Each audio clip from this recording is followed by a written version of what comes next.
everybody, no, you can't because that looks easy.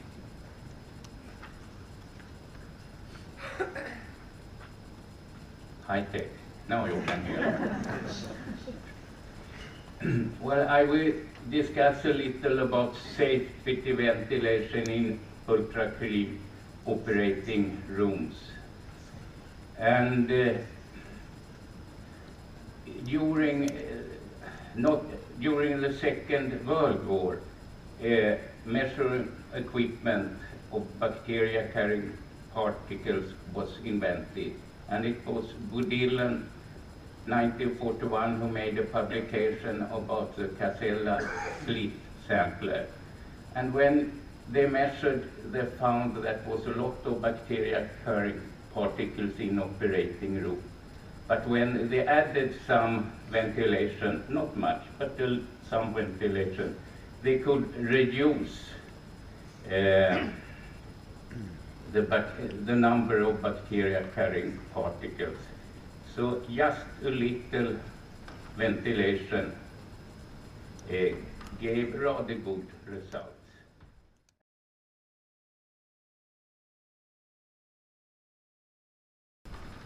And in the book Hospital Ventilation, as you see at this slide, there you can read how it was up to 1960, and this is the second edition, 1966. And you can see, and it was always turbulent mixing. In the book, they say, well, they are starting to make tests with unidirectional airflow. We have to see in the future if it's any meaning with it. And this was 66, they wrote.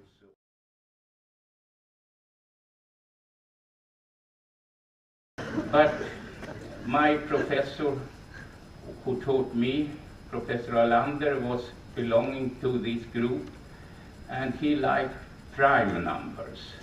And 17 is a prime number. And because of that, Sweden has 17 air changes. And he said, it sounds very scientific. 15 is not good, a round number, 20 words. 17 sounds scientific. That will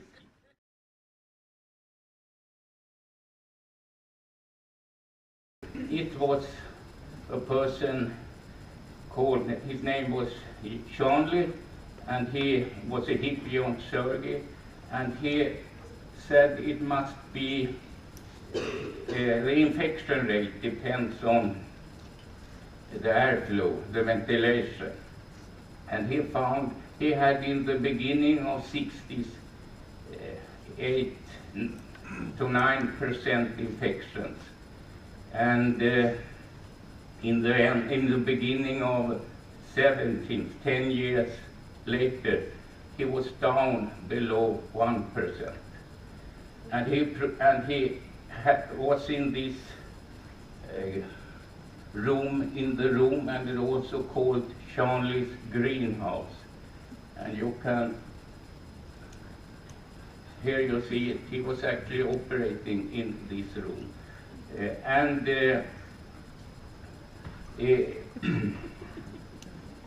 He reduced with ventilation from 9% down to 1.5%, and then from 1.5% below 1%. He writes 0.5%, but below 1%, it was with the clothing system. So he knew it was clothing, and he knew it has with ventilation to do. And of course he was, by medical doctor, very criticized. He was not scientific enough. So, but he said, and the whole world actually followed him. But he said, it depends on.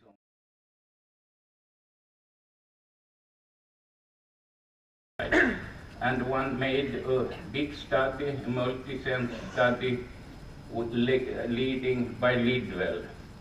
And they had 8,000 operations, And actually it was international, so it started with England and Scotland.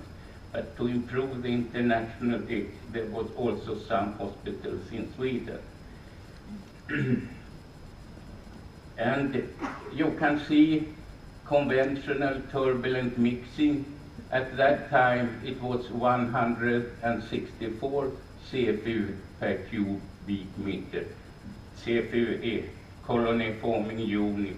We could say it's bacteria carrying particles, but we say CFU per cubic meter. And with a special suit, that was the Chalmers suit, it got down to 51 1/3.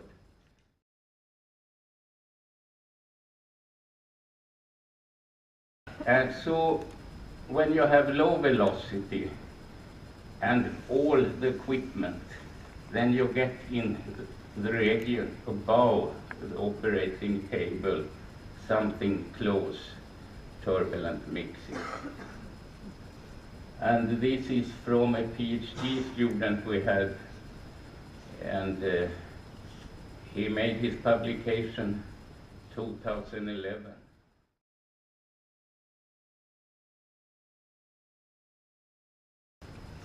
And the easiest formula, we said we should make some calculation. Easiest formula is during steady state, when the operating team are working, is the N is the number of persons. QS is source strength, outward particle flow. And we are mostly interested in bacteria carrying particles, CFU per second. And that's the mean value with the person with a certain activity level having a certain clothing system. Different clothing system give different number of QS. So if you know the QS, the source strength for your clothing system, it can't be that difficult to take the number of person in a hip joint operation is mostly 6, perhaps 7. And then the Q is the total airflow